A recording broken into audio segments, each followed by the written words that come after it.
La monitoría de hoy hace referencia a los mediadores de la inflamación, algunos de los que hacen parte a la clasificación de origen celular. Por ejemplo, el factor activador de plaquetas, que se considera también un derivado de los fosfolípidos. Su nombre se deriva al hecho de que inicialmente, cuando se descubrió, se tuvo en cuenta su función de agregación plaquetaria. Dentro de sus fuentes principales se establecen diversos tipos celulares, como por ejemplo macrófagos, mastocitos, células endoteliales, basófilos y neutrófilos. En la parte de sus acciones se tiene en cuenta la vasoconstricción y la broncoconstricción generalmente. Es decir, que participa en la función de contracción en la parte vascular y también pulmonar. Ya cuando se está refiriendo a concentraciones extremadamente bajas, se dice que produce una vasodilatación, aumento de la permeabilidad vascular, participa también en la adherencia leucocitaria y en el proceso de quimiotaxis, que recordemos que esta es una reacción que tiene el organismo de atraer organizaciones celulares a una parte específica, una región específica donde se produjo un estímulo determinado. Otra característica principal del factor activador de las plaquetas es que participa en la potenciación de otros mediadores, como por ejemplo los eicosanoides, a partir de los leucocitos.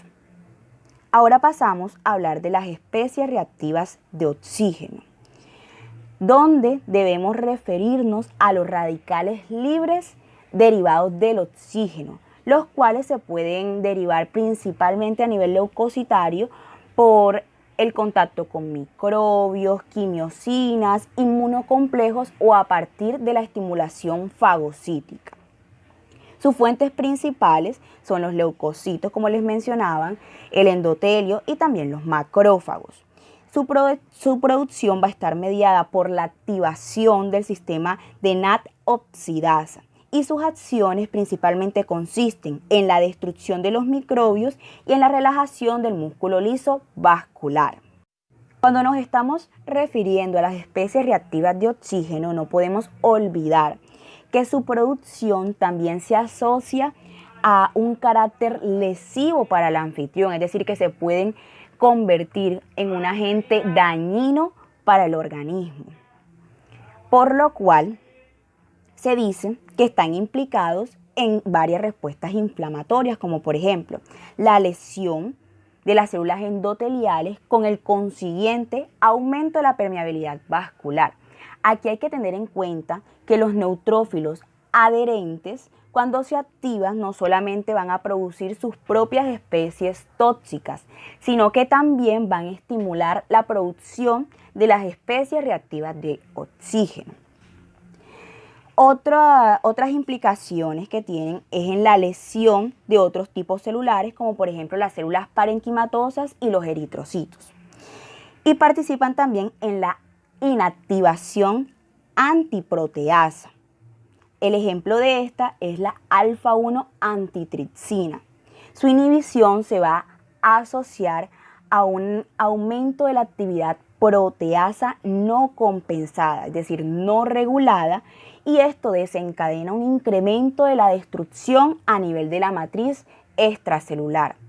Un ejemplo de esta inhibición de las antiproteasas a nivel pulmonar es cuando se inhibe este componente y se desencadena la destrucción de los tejidos elásticos y esto a su vez deriva en un enfisema.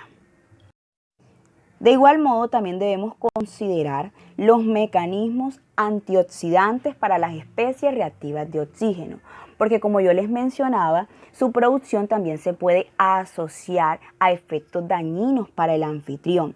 Entonces, aquí es donde juegan un papel importante los mecanismos antioxidantes que les voy a mencionar a continuación, que son las enzimas superóxido disminutasa, la cual se encuentra en diversos tipos celulares.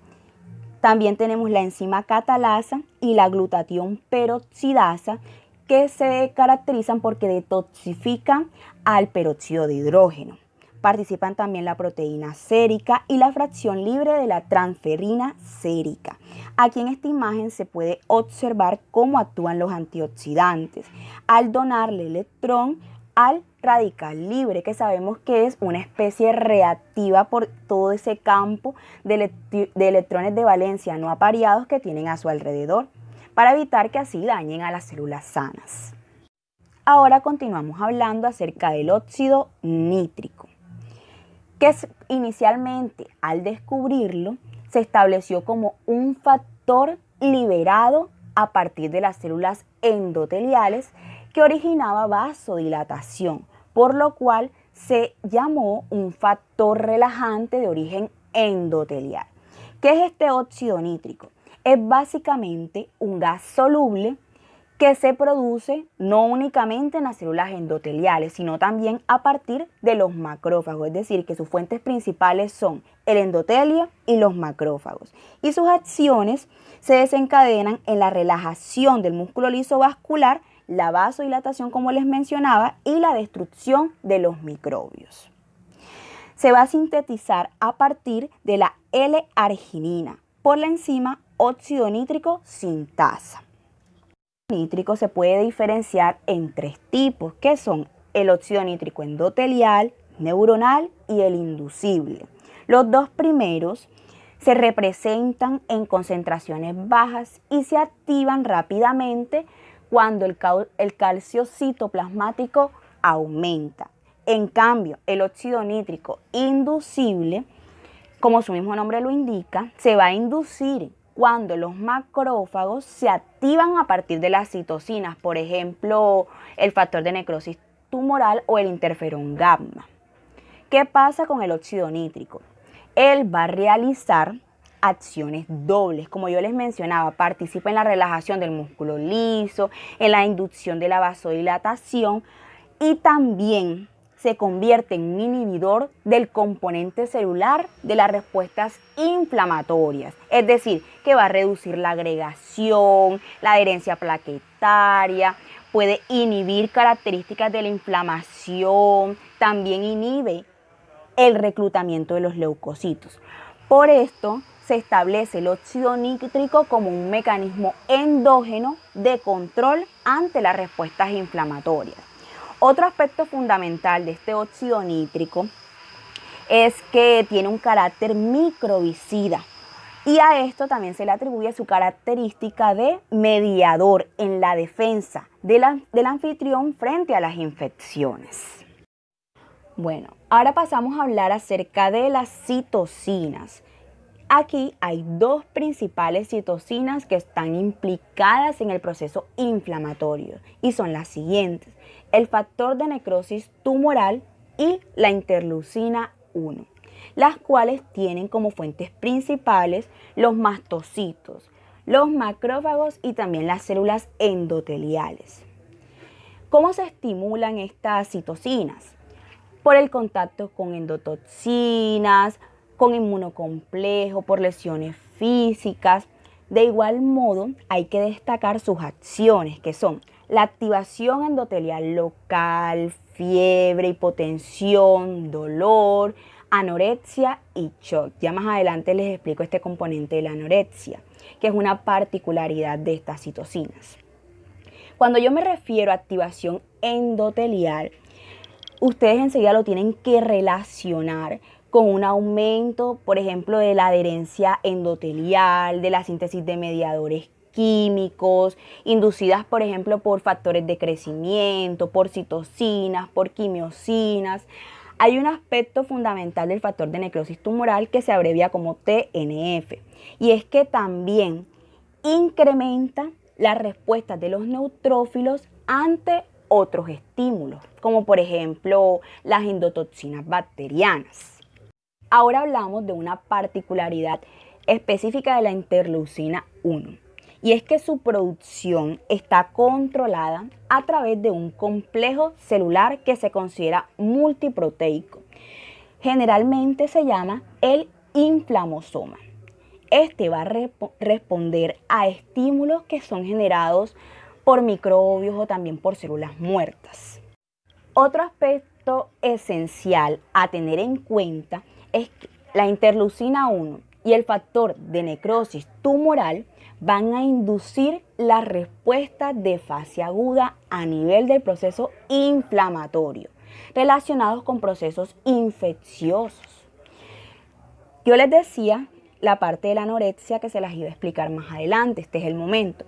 El factor de necrosis tumoral va a regular también el equilibrio de energía y va a participar en la supresión del apetito. Por esto, la producción mantenida de factor de necrosis tumoral puede contribuir a una caquexia. ¿Qué es esto? Es una afección que se caracteriza por la pérdida de peso y la anorexia, que se relaciona a procesos infecciosos, crónicos y también neoplásicos. El turno de las quimiosinas, que se consideran una familia de proteínas pequeñas, que actúan principalmente como quimiotaxinas para muchos tipos de leucocitos específicos.